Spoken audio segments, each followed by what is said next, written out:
Hi, thanks for listening in to what I'm sure is going to be an engrossing debate. This is the first of the Bleeding Heart Radicals experts debates, so please be sure to like, subscribe to the channel, as well as comment on it, both here and in the discussion area of the Bleeding Heart Radicals website. That's www.bleedingheartradicals.com. Now today we'll be discussing what would a viable two-state solution to resolve the Israel-Palestine conflict look like on the ground, and working back from that, how a process to achieving that end result might evolve. Now, the thinking behind that is that although the state of Palestine is now recognized by 157 of the UN's 193 member states, including the UK, there's no general agreement on what such a state would look like. For sure, that's going to end up as being part of a negotiating process, but it's hard to see progress towards a solution if you don't know what the solution looks like. So to discuss this issue, we have with us Professor John Strawson and Dr. Neil Quilliam. Professor Strawson is an author and emeritus professor at the University of East London Department of Law and works on international law and Middle East studies. Dr. Quilliam is an associate fellow of the Middle East and North Africa program at Chatham House. So gentlemen, can I start things off by just asking, do we know what we're looking for? And is there any current consensus amongst those supporting a two-state solution over what a state of Palestine might look like? And can I ask John to kick us off with that one? Well, thank you for the easy question to start. First of all, let's be very clear that the discussion of a Palestinian state has now been, in concrete terms, has been going on since the beginning of the Oslo Accords, which were signed initially in September 1993. And while those accords did not mention a Palestinian state and did not even say that the negotiations that were going to take place between Palestinians and Israelis would result in a Palestinian state, it was assumed, particularly because in the permanent status negotiations, there were to be discussion on borders and relations with neighbors, which is assumed that that must have meant a Palestinian state. It was not, of course, until after the 1996 election in Israel, 3 years after the Oslo Accords, which saw the election for the first time of Benjamin Netanyahu, that the political parties, of the key political parties in Israel, some of them began to adopt the position that there could be a Palestinian state. The Labour Party began to adopt that position. The left-wing Meretz party already agreed with it, so did the various Arab parties. What was that state? And if you actually look at the negotiations and the discussions that have taken place, both formal and informal, I think there was a broad agreement that we're talking about a state within the territory that Israel occupied in 1967, that is the West Bank, East Jerusalem, and Gaza, that the state would be committed to demilitarization. In other words, one of the big issues, particularly for the Israelis, was that the Palestinian Liberation Organization, then the major organization, had been committed to an armed struggle and the use of terrorism in the Israeli terms. And therefore, there was an acceptance that there should be some form of demilitarized Palestinian state. And we can begin to see a glimmer of that when under the Oslo Accords, there was the creation of the Palestinian Authority. And the Palestinian Authority, established in 1994, was permitted to have a strong police force. The police force was armed. It was essentially the Palestinian Liberation Army, which returned from exile to the Palestinian territories and began to operate as somewhere between a police force and a military organization. So when we talk about demilitarization, we're not talking about that there would be no arms within the state of Palestine. The second question, of course, is what type of constitution, what kind of state would this be? And I think there has been quite a big commitment, certainly within Palestinian politics, but also internationally, to building a democratic state and in terms of regular elections, the constitution, and the rule of law. So I think that's the outlines of what we imagine, that a state would not have a large military force that would either threaten Israel or its neighbors, a state which would be democratic and would allow for the first time Palestinians to exercise self-determination in their own territory as of right, not under sufferance. So I think those are the two main features that a Palestinian state would look like. And if I can just come in on that, I mean, perhaps we can sort of wind back in a while and talk about the Palestinian Authority and the Palestinian security forces and their role and their function.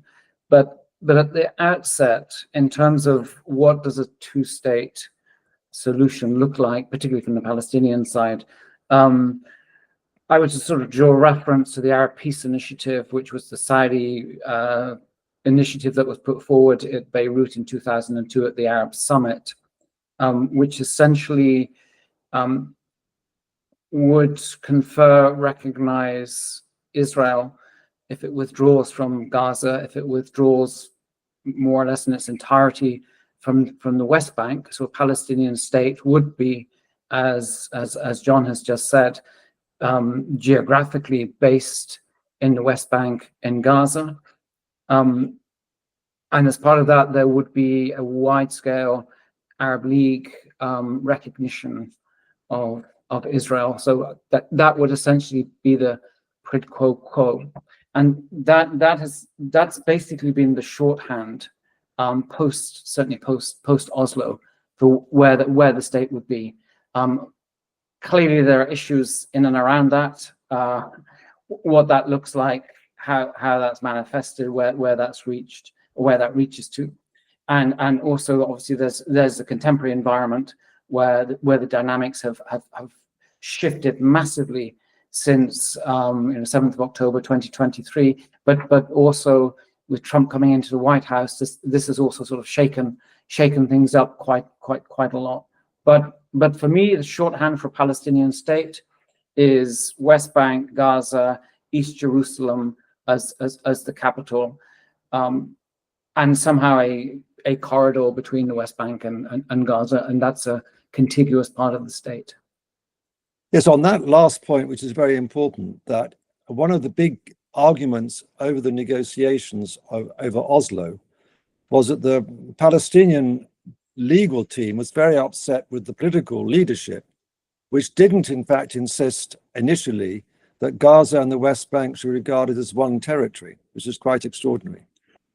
The RAND Corporation, very shortly after Oslo, produced a very imaginative plan which actually linked Gaza and the West Bank by an arterial railway, which would run from Gaza through the West Bank and end up in Haifa. In other words, offering the Palestinian state not just Gaza as a sea point, but also in Haifa in Israel.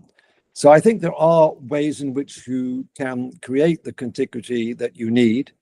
Of course, the big challenge today is that we are as Neil says, in a very different situation. And we're not really back in the period of the peace process that was adopted, or the peace plan that was adopted by the Arab League, because of course that has been superseded by the Abraham Accords. And we now have a breaking of the ranks within the Arab League, which of course began initially with Egypt in the late 1970s, when it agreed and decided it wanted to initiate relations with Israel. Then, of course, with Jordan after the signing of the Oslo Accords. And now, of course, we have other states in the region and outside of it in North Africa, who are not only are part of the Abraham Accords, but now there's even discussion that Syria could become part of them as well. That was what came out of the White House talks between Trump and al-Shara. Not a commitment, but a possibility. So I think that has happened. And the second thing, which is actually, Neil is absolutely right, there has been the catastrophe of October the 7th, 2023, and the humanitarian disaster which has taken place in Gaza since. And therefore, when we're talking about a two-state solution today, we're beginning from a very, very difficult place, in the sense that both in the West Bank and Gaza and in Israel, there are very low levels of support for a two-state solution. So that I think the most recent opinion poll shows that in the West Bank, somewhere in the region of 33% of people are in favor of a two-state solution. In Gaza, amazingly, it's 45%, which is actually quite interesting that you often find, despite the Hamas leadership, actually higher levels of desire for reconciliation. Maybe it's a consequence of the horrors through which the people have lived over the last 2 years, and indeed the horrors of Hamas itself. And amongst Israel, in Israelis, the opinion is extremely low. We're talking about between 20 and 27% of all Israelis.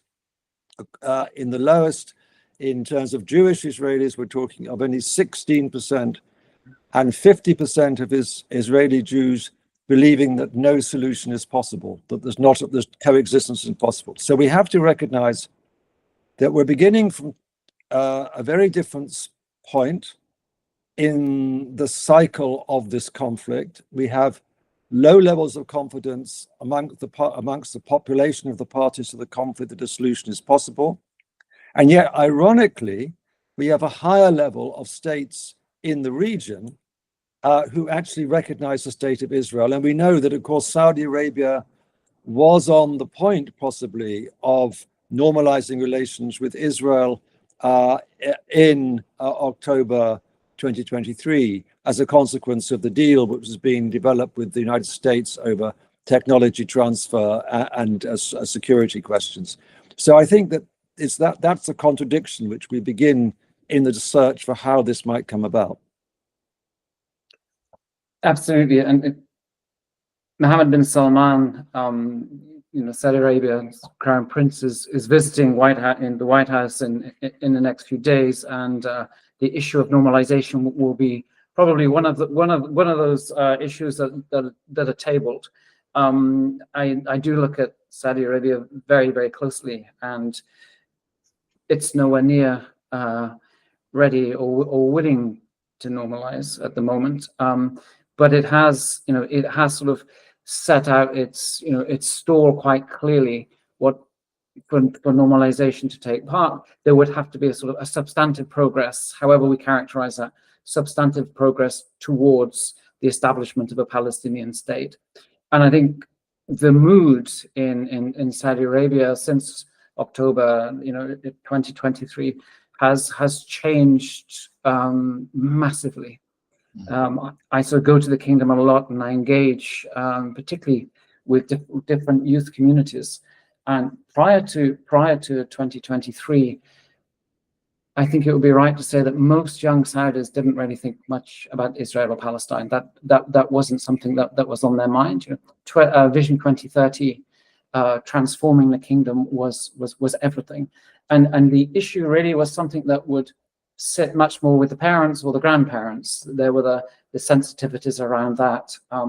But 2 years after the conflict, after the war, young Saudis are much more sensitized to the political situation now. And MBS is a very strong leader. And if he wanted to normalize, I believe that he would just do it. But he does want to take the youth along with him. He does want to take that, their sensitivities into account. So I think normalization will come maybe in a year's time or in a couple of years' time. But there will need to be progress made or steps towards the realization of a Palestinian state. But I think, as John said, I mean, the base or the parameters from which everyone's working now are so very different, and we're seeing that even we're near the end of phase 1 of the plan, but phase 2 is looking enormously complicated in terms of the international security force. I mean, even agreeing, getting the Security Council resolution put forward is proving quite complicated, and certainly the Arab states that had previously sort of pledged a willingness to engage in that will not do so until the terms are agreed, and they certainly don't want to be putting their forces into Gaza whilst Hamas remains armed. So there are many complicated steps to pass through before any advance is made. Can I just, to elaborate on that, I was surprised by the breakdown of, or the low level of support for two-state solution you indicated amongst the Palestinian community. I can understand the Israeli breakdown. So what is their support for if it's not for a two-state solution within the Palestinian community? Well, actually, if you ask the question, what is your solution? The highest solution is a two-state solution. It's a minority, but all the other ones, which include a one-state solution, some form of binational state, for example, just one democratic state, those are there on the table. But you find, strangely enough, despite this these statistics, that the one that is still most popular is a two-state solution. So that's something which we need to think about working with. But of course, the big problem which we actually have, and one of the things which is complicating the next stage of the Trump plan for Gaza, is what's taking place in the West Bank. And what really has been taking place in the West Bank ever since the election of this government, it began before October the 7th and before the Gaza war, was a vast increase in settler violence within the West Bank. Effectively pogroms against Palestinians conducted by settlers, with the great difference that violence had always taken place in the West Bank. Settlers have often, or sections of the settlers have been very violent. I myself have been shot at many times by settlers in the West Bank. But the critical question now is that these violent settlers are being supported by the government, because the man in charge of the occupation is Smotrich, who is part of the far right part of the coalition. And he basically has given the green light to the violence. And what this of course undermines all confidence that Palestinians might have that it's possible to do a deal.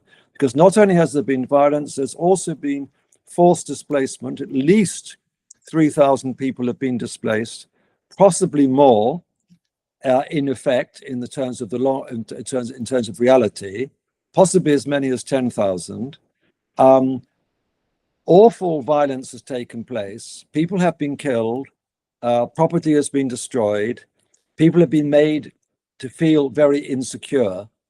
And it's against that background that we have to remember that the next stage of the Gaza process needs some degree of confidence from particularly the Arab partners that there is going to be some progress. And therefore, even Marco Rubio, the Secretary of State of the United States, made it very clear in Jerusalem that what was taking place in the West Bank was connected to the next stage. And I think that's something that we're going to see more of. Now, Hamas, on purpose, I think, have been very slow at releasing the deceased Israeli hostages. We now have 3 still left. They, of course, say, oh, it's chaos, it's rubble, we can't find them. That I don't believe at all, because I think, unfortunately, and it's rather gruesome to say that the bodies of Israelis were actually quite important collateral as far as the Hamas are concerned. And I'm sure they know exactly where they are. But for instance, they found, inverted commas, the body of someone who was killed 11 years ago. So if you know where the body of someone, you know where the hostages are who died much more recently. So I think they've been doing it very slowly to try and stop the next stage, because there's a big argument in Hamas over the question of decommissioning of weapons. There are those in the external wing who are more pragmatic, who actually are not against this. They think that perhaps the future of Hamas is to reform itself as a political party, perhaps on the lines of something like in Turkey, in Erdogan's party, which has great influence, of course.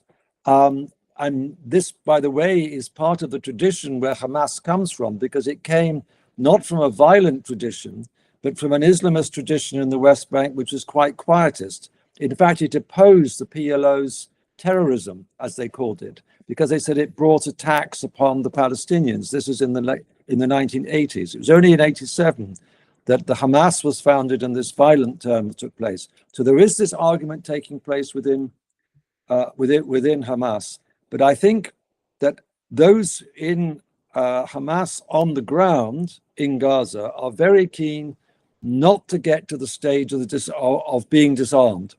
And what's quite clear, as Neil says, the International Stabilization Force, which has had lots of people say we're willing to devote troops to it, to deploy, it's now been made very, very clear, both by the Jordanians and the Egyptians, that a stabilization force means that. It would just stabilize the situation. It won't go to disarm Hamas, it won't go to fight Hamas, and it will just be there to assure the peace, not to actually effect the agreement. So we now have a problem. What is the mechanism that would be acceptable and possible for the disarmament of Hamas? If I can just come back to the initial question, Nick, and that's, you know, what do the Palestinians want? I mean, John's right that there's a higher number of Palestinians that want a two-state solution than other options. Just to sort of give this a bit of human context. I'm sure John's been going possibly longer, but I've been going back and forth to the West Bank, and I haven't been to Gaza for some time, but since about 93. And 93 was the time in September when, you know, Oslo was signed, and I've been going back nearly most years anyway ever since then. And when I was first there, I was there teaching English in some of the camps. So I was teaching boys and girls who were 13 or 14, and it was a time of a little bit of hope. It just felt like, you know, there's a spring around the corner, and they had an optimism that their parents didn't have. Now, I'm still in touch with a lot of those that were children then, but now are in their 40s. They have no hope whatsoever. You know, they've lost faith. They've lost faith in their leadership, in where the Israeli political leadership is, in the international community. So, you know, when I speak to them and talk about two states, I mean, it's just like no one cares. You know, we're just stuck in this mess. And then when the Abraham Accords came along, you know, I had conversations based around that, and it was just like the Gulf states, they don't care, they're just walking. So there's a sense of abandonment and a sense of hopelessness, but also, I should stress, a hopelessness with their own leadership, and the leadership that won't. I mean, but for me, it's very interesting because I've sort of seen younger generations coming through, hopeful generations, but they get stuck, or they can't rise up, or they can't percolate up. So you have this kind of octogenarian leadership at the top is so divorced from the population on the ground. So imbuing any kind of confidence or any faith that any process is going to move forward, I think is very, very difficult. I agree. I think the renewal of the leadership, the Palestinian leadership, is obviously absolutely long overdue. And I know I've been going for a little bit longer, but I taught as a visiting professor at Birzeit University between 1996 and 2006. And when I started teaching, even despite the fact that Netanyahu being elected prime minister was going to lower the expectations of what Oslo was going to achieve, there was a great degree of optimism. You know, Ramallah, which had been during the first Intifada, pretty boring, horrible place, with a strike which closed everything down at lunchtime every day. People didn't go out. Suddenly, there were flowers pots in the middle of the streets. There were people demanded speed humps to quiet the traffic. Things nothing to do with an intifada, but to do with ordinary life. And also clubs started emerging, and restaurants, and people from California, Palestinians, began to return and found businesses. The Taipei beer industry was established, and all sorts of things like that were taking place. And there was a great deal of optimism. But I also know how very quickly those things changed, and how in the second Intifada, where I was there as well, then you begin to realize how fragile peace processes are, and how vital confidence and actual progress on the ground is. And once that confidence that progress on the ground can take place, and if it's not taking place, then that confidence dries up. And of course, the last 20 years have been extremely miserable for Palestinians. So what we're talking about is a whole 2 generations of Palestinians who've grown up under occupation, who have had to not only deal with the cruelties of occupation, but the banalities of it. Trying to get to work, trying to get to university, going through all these checkpoints, not only the humiliation, but also the time that involves.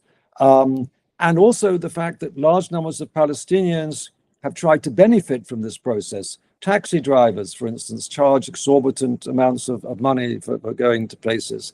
They like the checkpoints because it means that people get out of taxis and into a new one. And then the road haulage companies, which do a lot of business with Israel. There's a huge amount of corruption. And unfortunately, the Palestinian Authority is at the top of it.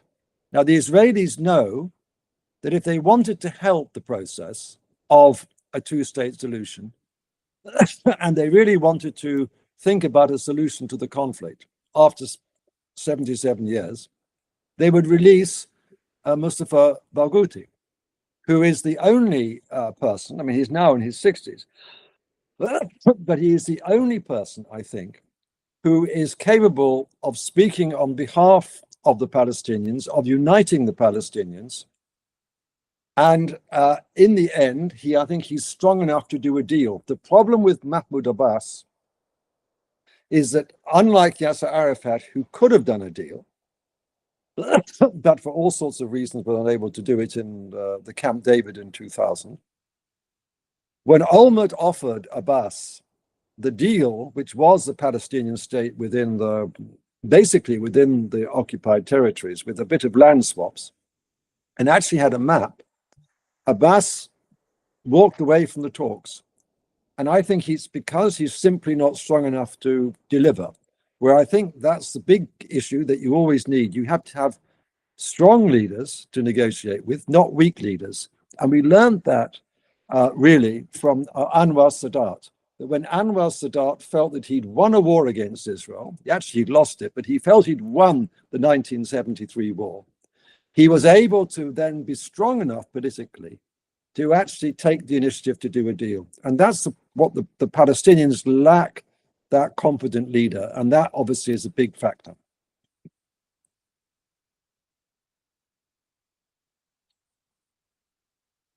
However, can I just say one thing about the international context, which is, I think, while in the situation within Palestine, Israel, the situation is kind of very difficult. When you look at the international context, if you look at what things were like in October 2023, when most observers were basically saying a 2-state solution is now off the table. It's not going to happen. And what I think is very interesting is the Saudi-French initiative at the United Nations in 2024 to start a diplomatic process to encourage a 2-state solution. Was actually, at the time, people dismissed it and thought it was just, a bit of window dressing. But actually, they plugged away at it to give them their due. And actually, when Trump developed his plan, or rather Kushner and Tony Blair and Witkoff developed the plan for the 20-point plan, the fact that they put into that a realistic pathway to Palestinian self-determination and statehood is to some extent a consequence of the momentum that was built up internationally, which of course, at the end of the process, saw Britain and France recognize the Palestinian state. So I think that if internationally, the question is now, if the international community is back on side of the two-state solution, how are they actually going to really follow this through on the ground? And that's the big challenge. I mean, an interesting point there is that, you know, Israel's strike against Qatar was also an important catalyst that enabled, I mean, Qatar most certainly, but Jordan, Qatar, UAE, and Saudi Arabia and Egypt to really kind of coalesce, and in their meeting with Trump on the side of UNGA. My understanding, having spoken to some Qatari diplomats, is essentially for the first time ever, they went into a meeting, the foreign ministers, where they went in with a shared note outlining who was going to say what and where their common position was. And for states, you know, including the Emirates and the Qataris, who have been sort of at loggerheads for a long time, this in itself was quite remarkable. So you're right. I mean, I think the French and the Saudis really sort of set this, you know, this train in motion. But ironically, that strike on Qatar sort of really mobilized the Arab states there, and they capitalized upon that moment, that opportunity to push Trump. And then obviously, you know, we saw Trump. I mean, it's excruciating, but make Netanyahu, you know, make that call, that apology to Amir Tamim. So for me, there's a moment of optimism in that you do have those international players that are really, really cohering, and however Trump approaches this, he's sort of, there is this gap that can be filled, but then it's the sort of so what, and how is that mobile? How you know, how do they build upon that? How do they keep pushing and maintain that momentum? I mean, just to come back on one thing that is, I think, relevant. I was personally took some optimism from the US response to the rather silly Israeli vote on annexing the West Bank. That there seemed to me quite a very strong and quick reaction by the United States to nail that down and to reject it firmly. But would any viable Palestinian state necessarily involve the dismantlement of at least some of the Israeli settlements within the West Bank? Well, that's a very difficult question. And also, there is a very interesting NGO called A Land for All, which is an Israeli-Palestinian initiative. It has people from Fatah, it has people from the Israeli political scene, which argues for a two-state solution, but within the context of the kind of proposal that the United Nations had in 1947 in its partition plan, because people often hear the partition part of the plan, but don't hear the unification part of the plan, which was an economic union. And of course, a degree of internationalization of Jerusalem and Bethlehem for the holy places. And what this modern version tries to do is to say, yes, let's have two states. We have to accept that there's going to be minorities in each state. That can even be Israeli settlers in the Palestinian state, providing they are willing to be law-abiding. And actually within A Land for All, there are some people who are settlers, by the way. Now, this is just one proposal, so that they would say the question of the settlements is not a question of geography, it's a question of politics. There are, of course, others who might, because if you look at the amount of land upon which settlements are in the West Bank is somewhere between 6 and 8%. It would depend how you calculate it. The big control of the West Bank is through the road system, which the Israelis have built, which is massive, and which makes, if you're an Israeli settler, you feel when you're going to your settlement, you're still in Israel. Underneath these roads are Palestinian roads and you think you're in Palestine. It's quite extraordinary from a geographical point of view. You feel you're in two places depending which road you're on. There are those people who would say in the Palestinian camp, quite understandably, we need to remove some of the settlements. They're in places which are inconvenient to creating a contiguous West Bank, and that is what should be part of the settlement. Now, there is an Israeli law which was adopted in 2005 on the resettlement of settlers. It was introduced, of course, because of the Gaza disengagement. So there is a law, and I think that one of the things that we might see is that there would be, I think, a significant number of Israeli settlers who would actually leave the West Bank settlements if given compensation, because one of the things that's attracted about a third of the settlers are highly ideological, but the rest are in degrees less and less, and many have been attracted because of cheap mortgages and all sorts of subsidies. And if these could be reproduced in Israel behind the Green Line, I suspect quite a number of settlers might take the opportunity, particularly if they thought a new kind of political solution was going to take place in which they would end up on a different side of the line to that of the state of Israel.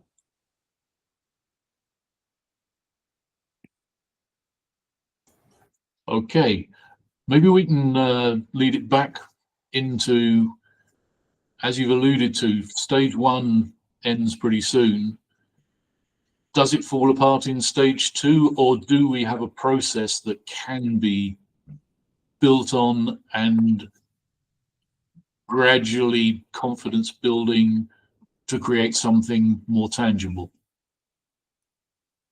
I mean, I think time is of the essence. John said earlier that people need to feel things that are moving on the ground, and I think Palestinians in Gaza need to feel that.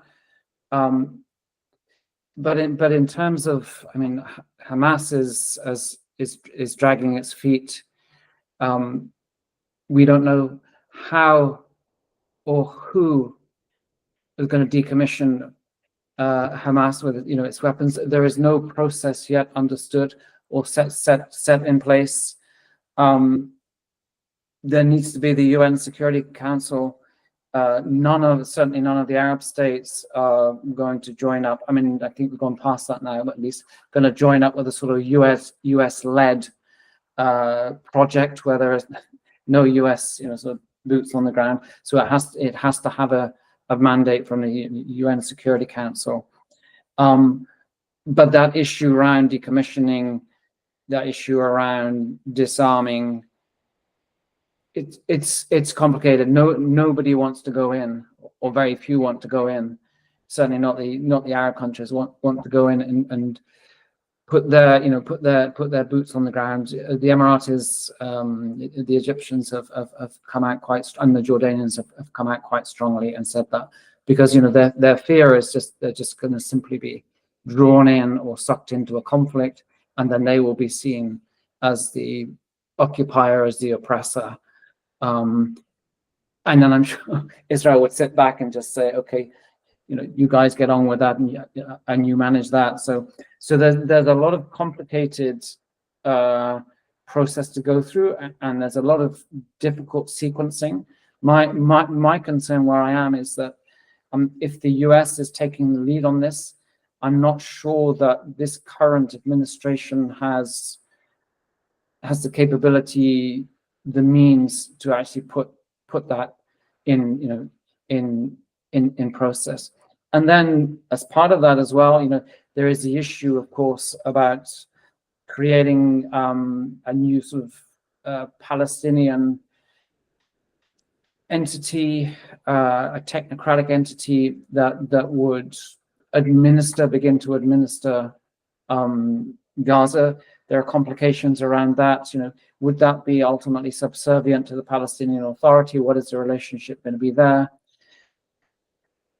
Can you really exclude any Hamas from being part of that?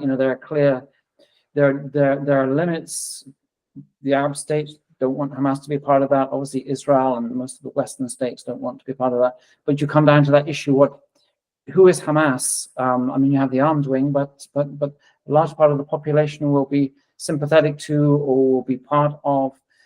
So there's a whole complexion around that, and Fatah. Well, I mean, the Palestinian leadership is complicated because you have the PLO, you have the Palestinian Authority, you have Fatah, of which Abbas is head of all.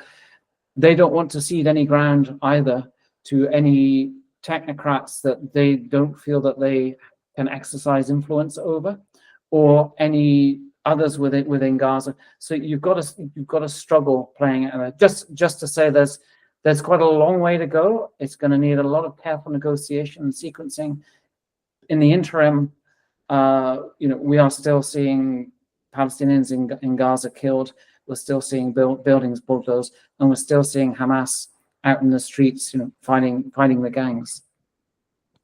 Yeah, of course, the Arab states may well be worried about how to go if they were put in the position of trying to disarm Hamas, because of course the Israelis have not been able to do so in 2 years of war. And indeed, this is not the first war they fought against Hamas. So I think it's a very complicated technical question, actually, strategic military question, which is really difficult because Hamas is not only embedded within the population, but it has created a very powerful military infrastructure, obviously with a large amount of particularly Iranian money, but the tunnel systems which they've created, which are often some people think of small tunnels. Some of the tunnels are big enough to drive vehicles through. So we're talking of quite significant engineering feats. So when we're talking about decommissioning, we are talking about getting rid of those tunnels and getting rid of the military infrastructure. And that, of course, is going to be in itself very difficult to do. And if the Israelis haven't done it, given all the firepower that they have devoted towards this, and to some and towards the end, they had better intelligence. They clearly had very bad intelligence at the beginning, unlike with Hezbollah in Lebanon. They still have not defeated Hamas. I mean, though Donald Trump has told Netanyahu, you have defeated Hamas, you've got your war end, you've got to sign up to this agreement. The truth is, it's very evident that they have not done that. And I think that is the real problem. So Trump has said that his 21-point plan doesn't have to go in any particular order. It's a very Trumpian statement. But actually, unless we get over this question of disarmament of Hamas, it's very difficult to understand where the next stage is going to be. Now, I do understand that there has been an agreement between the Israelis, the Palestinian authorities, and Hamas on who the 15 people on the Palestinian Council to run the Technology Council to run the territory. However, of course, I don't know the names. We don't know the names of these things. It's been reported quite widely in the press, both in Egypt and in Israel. The negotiations took place in Cairo. So I think we have something that's probably ready to go, but we can only go there. I mean, you can't put this authority or this council in operation while Hamas remains armed. Now, the Egyptians have also been training a Palestinian police force of Palestinian expatriates to go to Gaza eventually and become the regular police force. Again, that deployment simply can't take place while you have Hamas armed, because it's very obvious what's going to take place. So I think that is the next question. And the real question now would be whether Tony Blair, Kushner, and Witkoff can come up with a convincing mechanism for disarmament. And then can they convince particularly Turkey, Egypt, the UAE, Saudi Arabia, and Qatar, that is the kind of mechanism that will work? And then can they then persuade Hamas of all wings that is a good solution? So I think that's probably the next stage. Well, gentlemen, I know we can go on for a lot longer, and it's going to be further twists and turns. But I still left with: do we have grounds for optimism, or is this really whistling in the wind a little in terms of the two-state end goal? And that will be my final question. We'll wrap it up after that. I'm a natural cynic, but I'm mildly optimistic. There are some conditions there that could support the process there. But we didn't get too much into the weeds in Israel. I feel less optimistic when I think about Israel's trajectory, Israel's demography, and where it seems to be tending. I feel a little pessimistic when I think, it's almost cliche now, but to talk about next generation of Palestinians in Gaza. I mean, if they don't begin to feel, even if they begin to feel the benefits of some form of resolution, I mean, the depth of scarring and the pain that's there is clearly going to carry across to next generations. So there are so many reasons why it won't work. But my sort of one, I guess, piece of optimism is the international community has come together. France and the UK and Canada did come out and recognize Palestine, despite up to that point pushback from the US. They kind of they got agreement, but they kind of stuck their necks on the block. So there is there's a moment, but whether that's capitalized upon, whether that's taken forward, and we have also seen Trump has put Netanyahu under pressure at times. I mean, we can't always rely on Trump and his constancy, and that's part of the issue. But there are a few little bright sparks there. That's kind of how I would characterize it. Well, I'm not a cynic. I'm a natural optimist, which probably, after all this time, perhaps it's surprising I am. But I do think that we are, as I agree with Neil, we are at a very important moment. And I think you're absolutely right that one of the big problems, the challenges of getting through this moment to a better place is what's going to take place in Israel, particularly over the next few months in the run-up to the elections. And it's not that Netanyahu is going to, if he is replaced, and let's face it, he is the longest, not only the longest serving prime minister, but the longest serving political Houdini. He is very capable of coming back from what looks like terrible defeat. And he learned that in 1996. He was 20% behind in the opinion polls against Shimon Peres, and he won that election by 0.5%, but he knows 0.5% is all you need. And he undoubtedly has that kind of confidence and believes that he can win. Opinion polls don't show that. Opinion polls show that the coalition, the opposition coalition, the coalition for change, would probably win. Not definitely even now, but probably win. But that is led, of course, by Naftali Bennett, who's not even in the Knesset at the present time, who is right-wing, a very right-wing person.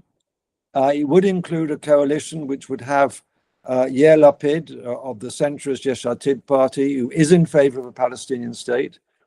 It would include Yair Golan, who leads the new Democrats, suffused Labour Party, Meretz party, which is, all opinion polls say it would get between 10 and 13 seats. And so it would be part of the coalition. But I think if we had a new coalition in Israel that was not wedded to the kind of politics which Netanyahu has pursued for such a long time, which is that it's possible to manage the conflict. We don't need to solve anything, we can just manage it.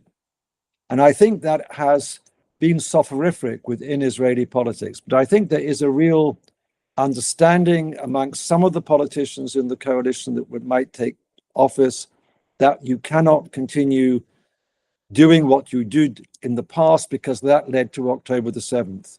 And there will be more October the 7th if we do not make a decision that we have to find some way to solve this. And if I can end on this, Donald Trump is a very confusing person. In many ways, his politics seems appalling, undemocratic, authoritarian. And he is part of the new authoritarian world order, which is being ushered in. But on this particular conflict, his ability to throw everything into the air has worked. Because I have to say, Joe Biden, nice guy, unable to do it. Even Clinton was unable to get through, with all his skills, through the Camp David talks and get a result in 25 years ago. But Trump is very unpredictable, and providing he continues to do what he's been doing over the past few months, which is put the first serious pressure on Prime Minister Netanyahu, force him to do something, as Neil said, that you would have thought he would not have done, which was to ring up the Qatari Prime Minister and apologize for the raid on Doha in September. Now, these things I'm sure have happened before. They've never happened in public before. And that, I think, shows how Trump is quite capable of using his power. And he says, I want to use American power in order to get what's happening in Gaza done. And what happens in Gaza in terms of 20-point plan is this credible pathway to a Palestinian self-determination state. So I'm not saying I'm optimistic about Trump in general, but I have to say I'm optimistic about the role he's played in this conflict. And I think that we are at this new juncture on the question of the Middle East. And I think the stakes are very high, not just about Palestinians and Israelis, but for the United States getting this done is also about positioning itself against its rival China.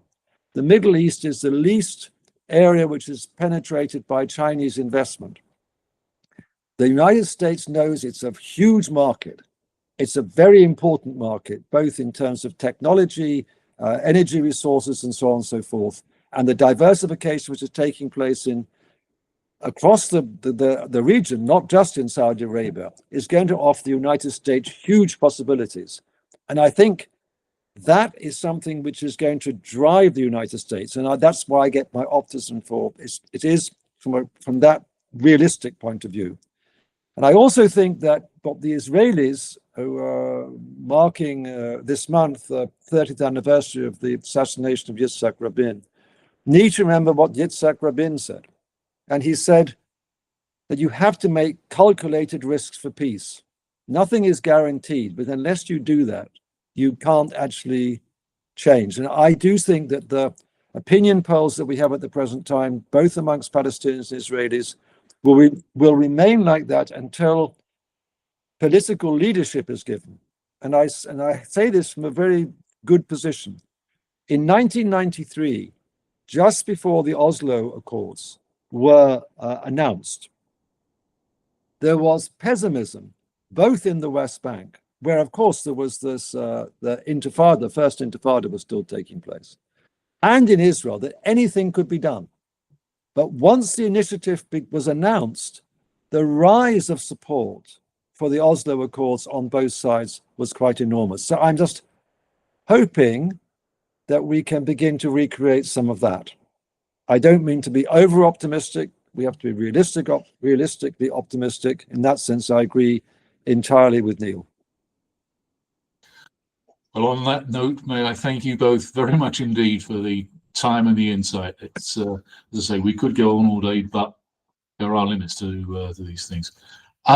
So it just leaves for me to please remind people to comment on the debate, both here or on YouTube and in the discussion area of the Bleeding Heart Radicals website. We'll be circulating soon the details of our next experts debate. And to people out there, if you like the sound of what we're doing and would like to learn more about being involved with Bleeding Heart Radicals, please just contact us via the website or on info@bleedingheartradicals.com. And thank you very much for listening.